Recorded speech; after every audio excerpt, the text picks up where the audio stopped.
Hi, hey, what's up? Please ignore the mess that is this room. This is a really informal video, so I was too lazy to clean before starting. So I on Facebook posted that I'd be willing to take anyone's questions on pronouns. I am myself a non-binary transgender person who uses they pronouns as well as z pronouns. And I'm also a linguist. I've studied linguistics and multiple languages. I really like language and grammar. So, yeah, I just figured I would share whatever knowledge I can with anyone who has questions. And quite a few people asked specifically about neopronouns. So instead of taking the time to write it all out, I thought I would just talk it all out. So that's what this video is for. Well, to start with, I should probably explain what neopronouns are, just to, get us on that footing first.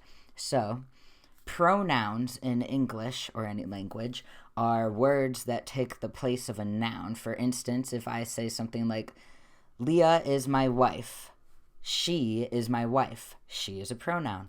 Oh no, I lost my book, I lost it. It is a pronoun, right? Okay, pretty easy, right?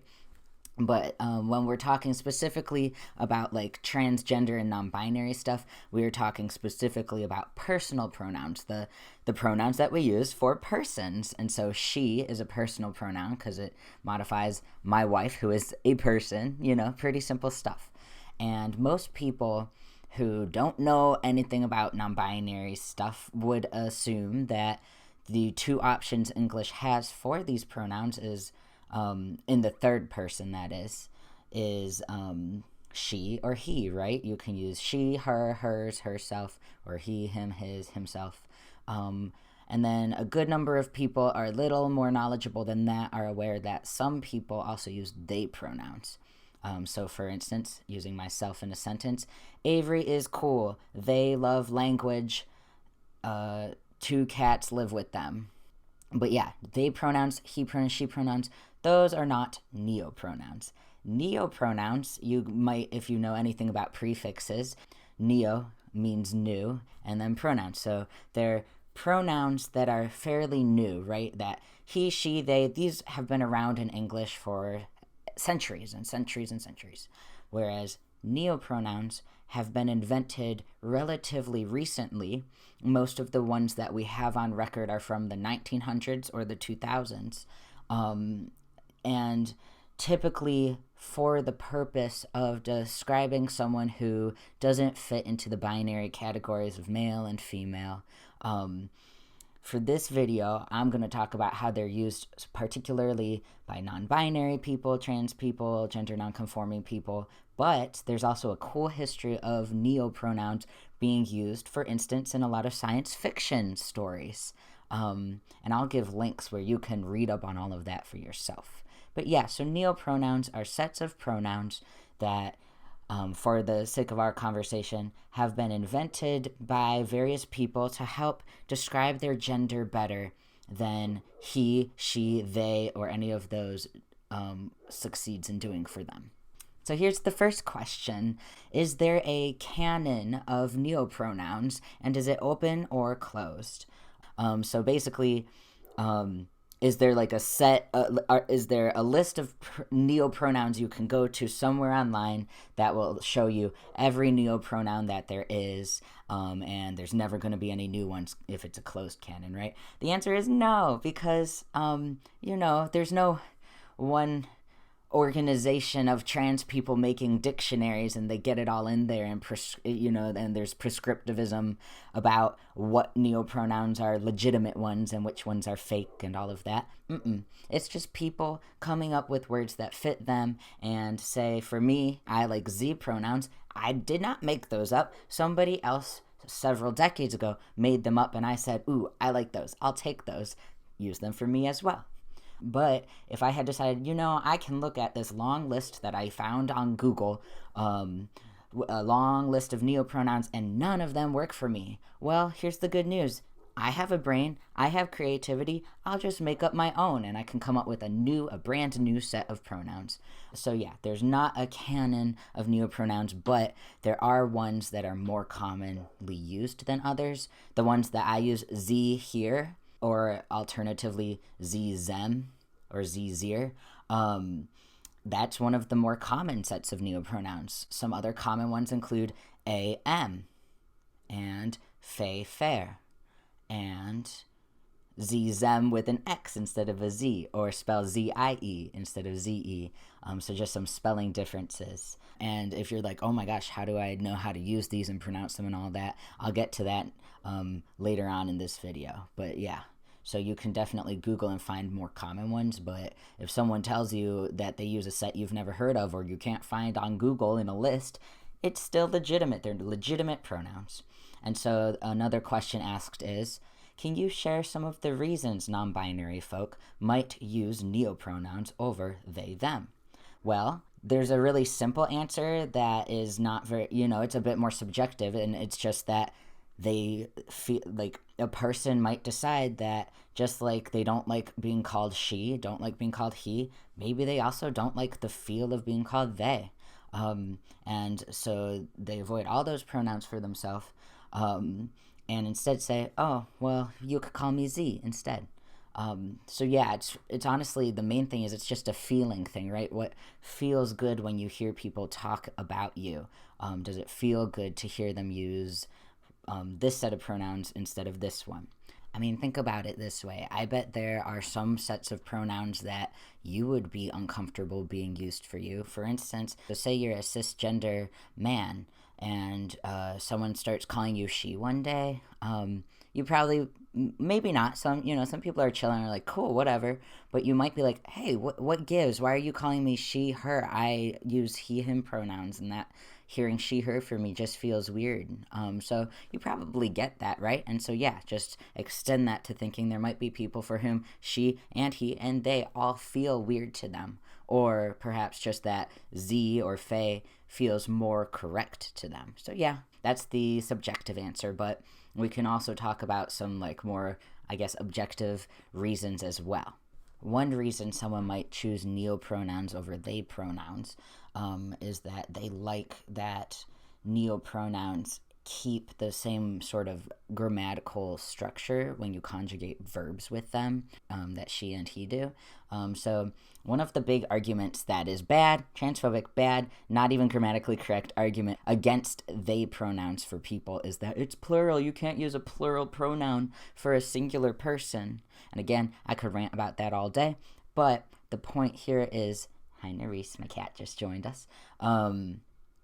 The point is that if you're someone who just wants to avoid having that argument nonstop, or there's someone in your life who struggles with figuring out how to use they pronouns for you, well, maybe they can figure out Z, because instead of having to figure out how to say Avery's cool, they are 26, instead it's Z is 26. And for some people, that's just easier to figure out.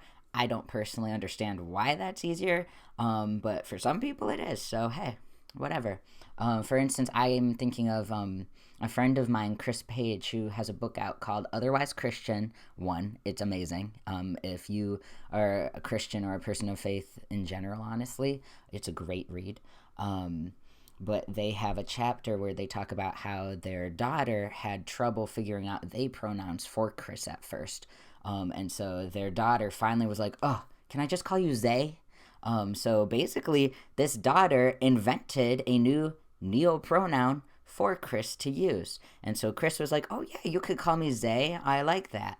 And so Zay also uses Zay pronouns on top of they pronouns. You can use either for them. So another example of a neopronoun being invented to fill a need. So yeah, the canon is not closed. You can make up new ones as you go. And an example of why someone might use they pronouns or other neopronouns instead of they to help someone in their life get the language right or something like that, So there's an example for you.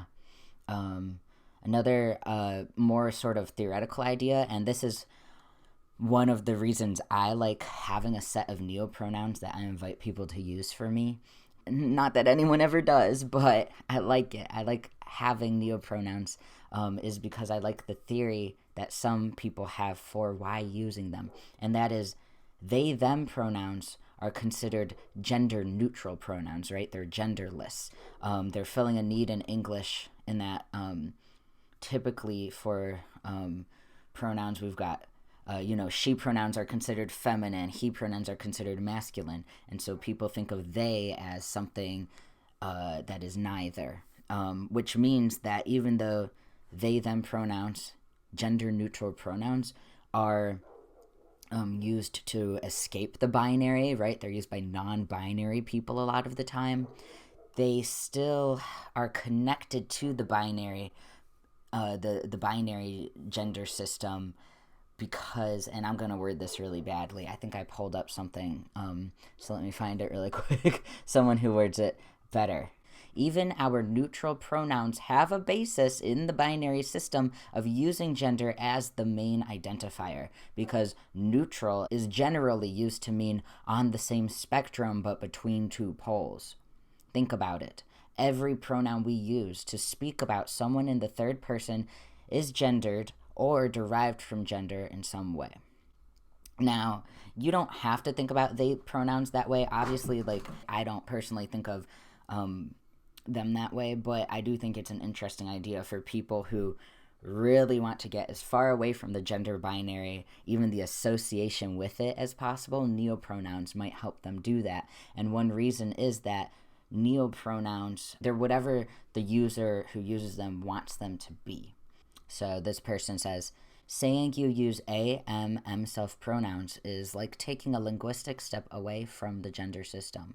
You can still kind of trace the roots of some of these pronouns to the previous system. For instance, am is clearly derived from they them, but they don't really lie on that male, neutral, female spectrum that the other pronouns could be said to lie on. Another person commented that not for everyone. Some people who use neopronouns do think of them as neutral, but others think of them as denoting some sort of gender. So this person says, I specifically use a neopronoun because they is vague, anonymous, and lacks gender affirmation, whereas a is more clearly indicative of my actual non-binary gender. So I think neopronouns, when people use them in that way, are trying to do something that a lot of people don't get, and that is that non-binary is almost a sort of umbrella term in itself with tons and tons of genders within it. Non-binary doesn't always mean a person who is genderless or gender neutral. It can mean someone who is gender full. So for me, being non-binary doesn't mean I don't have a gender. It means simply that what my gender is my own thing. It's not female, it's not male, it's something else. And maybe Z pronouns sort of denote that gender better than any other pronouns could. Again, so we're moving again back into sort of subjective territory, but that's gender is so subjective. It's gonna be subjective. It's about what you feel, right? As much as it is about sort of what's going on logically. And that's true for everybody, not just non-binary people, not just trans people. And that brings us to the next question I was asked. Is there a link in your research or experience between the use of neopronouns and cultural acceptance of or resistance against they, them as third-person gender-neutral pronouns? This is a huge question that is the subject of a lot of discourse and, unfortunately, a lot of infighting within the transgender community, within the non-binary community. So I'm glad it was asked. So here's how I often hear the discourse going when it's sort of going on within the community instead of from cisgender people on the outside and all of that. So this is what happens sometimes. We'll start with leave neopronouns to the side. Let's just talk, say there's a binary trans dude who is saying something like, oh my gosh, I wish non-binary people would stop pressing for, oh my gosh, you two, look at them. Okay, I gotta deal with this. Between that and the dog barking, this is not the best audio quality in a video. I'm sorry, everyone, but anyway, I've heard, say there's a binary trans dude who uses he pronouns who is complaining that non-binary people need to shut up and pick one binary gender because they're making him a legitimate trans person, which he is. I shouldn't put quotation marks, but he's saying he's legitimate and they're not legitimate. They need to stop trying to force people to use they them pronouns for them and all of that, which is, not fair. That's an example of internalized transphobia, someone who is themselves transgender trying to police how other people experience gender outside of cisgender norms. It's not cool. And then within the non-binary community, I've seen something similar, which is that a non-binary person who only uses they pronouns will look at non-binary folks who are using neopronouns and complain and say, will you stop trying to make people call you Z, them, or fey, fair, and just use they pronouns like the rest of us? You're making us look so illegitimate. You're making us look childish. You're making us look bad, and no one's going to take my they pronouns seriously if they see you using your special pronouns. And again, internalized transphobia and a feeling that we need to somehow be, seem respectable enough. It's all about respectability politics. What will make the cisgender people accept us and what won't? Well, the answer is that they're not. It doesn't matter how respectable we become. There are cisgender people and there's the general society that isn't going to accept us no matter what we do, no matter how normal we try to be or acceptable or any of that. So why bother? Why try to assimilate? Why try to act normal? Why not just have fun with it? Why not come up with language that best fits us, that helps us explain to ourselves who we are and helps us sort of help other people understand and know us better and have more expansive views of gender that can help us have a better understanding of the beautiful diversity of humanity. But yeah, so to answer that question, yeah, sure, there are cisgender people who will say, look, I could have gotten behind they pronouns, but all these other pronouns is just too much. That's a them problem. That's their problem. That's transphobic, and if these neopronouns didn't exist, those kinds of cisgender people, their acceptance was conditional anyway. They would find something else to be transphobic about. They would find something else to be to refuse to accept and respect us about. So, and that brings me to the last question, and one that is fun because it means we get to practice some neopronouns. So here's the question, or I guess it's a comment. I need videos/podcasts that will let me hear neopronouns, pronunciations, and in context. Most of the folks I know that like neopronouns are also okay with they or he or she, etc. So I shy away from neopronouns because I haven't heard them used very much and have a disproportionate level of anxiety about mispronouncing or misusing them. This is a great topic to talk about, and it makes total sense to me, and I would agree with it. Like, if there's a new set of pronouns that I've never heard before, it's going to take me a while to get used to them, right? Because it's brand new. It's like learning anything in language, whether it's your own or a new language. You have to practice in order to get used to it. And hearing other people using that language can help you get used to it, right? For instance, I've noticed that people in my life who have struggled with getting they pronouns correct for me, they start getting better at it once there's other people talking about me around them who are getting it right. So for instance, my siblings were basically able to teach my parents how to get they pronouns correct just by using them. So my siblings talking about Avery, me, and using they pronouns correctly helped my parents who were just having conversations in the room. It's not a formal lesson, but it helps my parents get them right too, because their brain starts absorbing it, having a context and examples for how to do it right. And the person who asked this question is so right. We don't have nearly as many examples for neopronouns in popular media or just, in our everyday lives as we're slowly getting for they pronouns. So, gosh, if y'all know of something like a podcast or a story or something where neopronouns are used often, even if it's just one set, let me know. Meanwhile, I will show y'all some websites where you can do that practice on your own. So, the first website here is called practicewithpronouns.com. And what you do is you pick from this set of pronouns, and you know they've got she, they've got he, they've got they. So yeah, if you want to practice they as well, this is a place you can do it. But they also have some neopronouns. For instance, say you want to practice am, which is a fairly common one. So you say start practicing, and you have to fill in the blank. So a lost air time turner 3 hours from now. LOL. Also, these sentences tend to be really goofy and funny, which is nice. So that's one website, and then another one that I really like, and it's created more for trans and gender questioning people to sort of explore pronouns for themselves, but you can absolutely also use it to get used to a friend's pronouns. So it's called Pronoun Dressing Room, and you pick your pronouns. So you fill it in here. So name Avery, subject Z. So yeah, you fill this out, and then you pick a text that you want to read. Hello, today I met a person who goes by Avery. Z has a wonderful personality. That smile of Z's really makes me happy. I could talk to Zem all day, although Z doesn't talk about Zemself much. I wonder if Z's day has been wonderful. I hope so.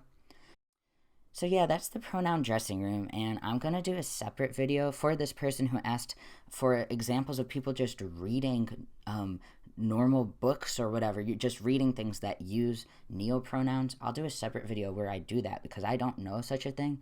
But in the meantime, I'm going to address the other part, which is they say they get really anxious about getting pronunciation right. That is so real. Because here's the thing about neopronouns. Like I said, there's no canon, right? There's no one set of rules for how to use neopronouns. Each person who uses them might have a different way of pronouncing them, and there's some ways that are more common, but you know, it can change. So it's totally appropriate if someone tells you like, "Hi, I use Z pronouns," and you don't know how to use those. It's totally appropriate to ask them, "Hey, I would you mind using your pronouns in a sentence for me so I can hear how they're used?" I bet the person would be more than happy. So here I'll include a link to this little chart. It's just neopronouns explained. It has some examples, and then it says, "Don't panic over pronunciation. While there are common ways to pronounce these pronouns, there are many variations, so it is best to ask. For example, hey there, Taylor, I noticed the pronoun XE on your name tag, and I wanted to make sure that I am pronouncing it right. Can you tell me how to pronounce it?" So yeah, that's totally appropriate to ask people. If you want to know the general pronunciations, in the next video, I'll go through some of the really common pronouns and how they're most commonly pronounced. But yeah, feel free to ask people how they would pronounce them. So yeah, those are websites and tools, and I'll link more websites and tools that you can use to practice neopronouns and learn how to say them and learn how to use them and all of that so that you can be a better ally, whatever, however you want to be more respectful. I don't even know if it's about allyship. It's just being a basic, decent human being, right? To respect people's pronouns. So I hope this helped. And yeah, I'm going to have another video where I just read through so that you can hear how to pronounce some of these and just get to see them used in a sentence and hear them. And hopefully that'll help you absorb it the more often you hear it. So yeah.